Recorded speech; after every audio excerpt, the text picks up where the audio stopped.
Hello and good afternoon my dear friends. प्रिय दर्शकों, आज मैं आपके सामने एक बहुत बड़ा प्रश्न उठाने जा रहा हूं और ये प्रश्न मेरे दिमाग में एकदम झकझोर के रख दे रहा है।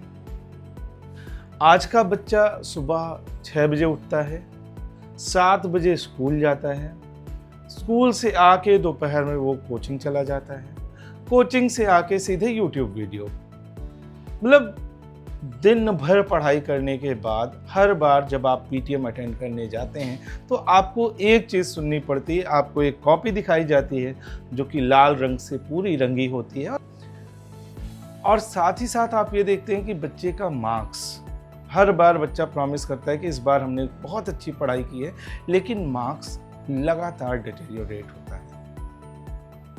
और आप चूंकि बच्चे को मेहनत करता हुआ देख रहे हैं तो आप ये भी नहीं कह सकते कि नहीं, बच्चा पढ़ाई नहीं कर रहा है।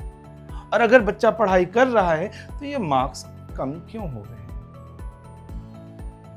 लोग कहते हैं कि मार्क्स रियल इवैल्यूएशन नहीं होता। चलिए मान लिया रियल इवैल्यूएशन नहीं होता। अगर रियल इवैल्यूएशन नहीं होता तो इसे हटा क्यों नहीं देते? क्योंकि मार्क्स कहीं ना कहीं इवैल्यूएशन तो है। रियल या फेक ये मैं आप पर छोड़ता हूं। चलिए बात करते हैं ये दिक्कत आ क्यों रही है।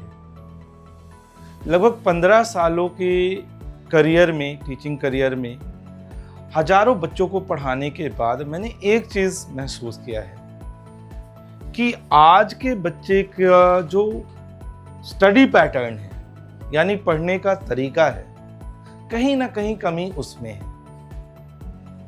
आज के समय में बच्चा स्टेबिलिटी को छोड़ के स्पीड की ओर ज़्यादा ध्यान दे रहा है। स्कूल को देख लें, स्कूल की अलग समस्याएं हैं, अलग लिमिटेशंस हैं।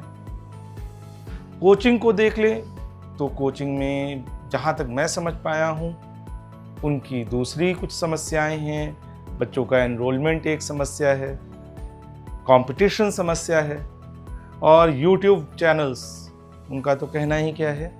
कहीं ना कहीं इन्होंने एक एक्सक्लूसिव कंपटीशन को जन्म दिया है और पूरा अगर हम एक मिलाकर देखें तो एक रैट रेस सी बन गई है।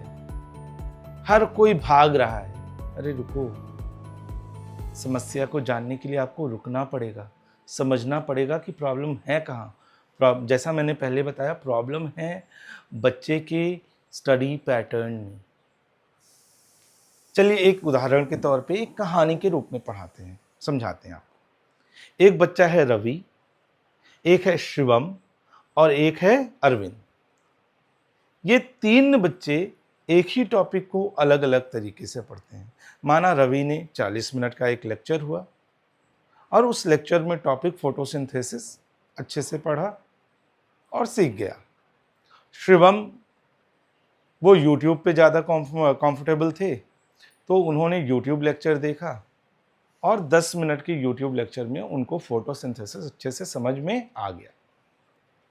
और वहीं पे एक बच्चा है अरविंद। अरविंद की समझ इन सब से परे, उसने अपने निमोनिक्स क्रिएट किए अपने घर वालों की मदद से और उस निमोनिक की मदद से फोटोसिंथेसिस समझ गया। अब हम नोटिस क्या कर रहे हैं, तीनों बच्चों ने एक ही टॉपिक 3 अलग अलग तरीके से समझा। और जब एक ही टॉपिक 3 अलग अलग तरीके से समझा, तीनों ने खूब अच्छे से समझा। हम क्या देखते हैं कि तीनों के जो समझने का तरीका है वो अलग है, एक्सेप्टेड। पर जब इन्हीं टॉपिक को असेस करने की बात आएगी, इवैल्यूएट करने की बात आएगी, तो बच्चे को एग्जामिनेशन हॉल में बैठ के 3 एक ही टॉपिक को एक ही समय अंतराल में एक ही आंसर शीट पे लिखना पड़ेगा। एक ही आंसर शीट का सिंपल सा मतलब है एक ही तरह के आंसर शीट पे लिखना पड़ेगा। और जो इवैल्यूएटर है वो भी जो की पॉइंट्स उसने दिए हैं क्लास में उसी को इवैल्यूएट करेगा। तो यहां से हम क्या ऑब्जर्व कर सकते हैं कि बच्चे का समझने का तरीका तो अलग हो सकता है, लेकिन इनका जो इवैल्यूएशन का तरीका है वो यूनिवर्सल है। यानी बच्चे का जो एक्सप्रेशन का तरीका है that has to be uniform and universal, and that is by writing. ये राइटिंग स्किल एक ऐसा पॉइंट है, या एक्सप्रेशन कह लें तो ये एक ऐसा पॉइंट है जो इस समय सबसे ज़्यादा इग्नोरेंट पार्ट है। जिस पर ना तो स्कूल में ध्यान दिया जा पा रहा है, क्योंकि स्कूल की अपनी लिमिटेशंस हैं, ना कोचिंग में हम ध्यान दे पा रहे हैं, और ना ही यूट्यूब चैनल्स पे इन चीज़ों को ध्यान दिया जा रहा है। तो मैं बस ये आपका ध्यान यहाँ पे खींचना चाहता हूँ प्रिय दर्शकों, कि बच्चे के ऊपर ये अलग-अलग जो पढ़ने भेज रहे हैं स्कूल में, कोचिंग में, ट्यूशन में, इसके बजाय उस पर उसको बैलेंस स्टडी करने का तरीका बताएं, बच्चे के एक्सप्रेशंस पे काम करें, और देखिए कि बच्चा कितना प्रभावी ढंग से सीखता है और उसके मार्क्स भी कंसिस्टेंटली इम्प्रूव कर जाएंगे। अगर आप मेरी बात से सहमत हैं तो प्लीज़ कमेंट करके अपनी राय दर्ज कीजिए, और अगर आप सहमत नहीं भी हैं तो आपका पूरा स्वागत है, कृपया करके कमेंट करके आप अपनी बात को रखिए। आइए मिल के एक बच्चे को एक हैप्पी बच्चा बनाने का प्रयास करते हैं और उसके अध्ययन को सुगम बनाते हैं। Thank you so much.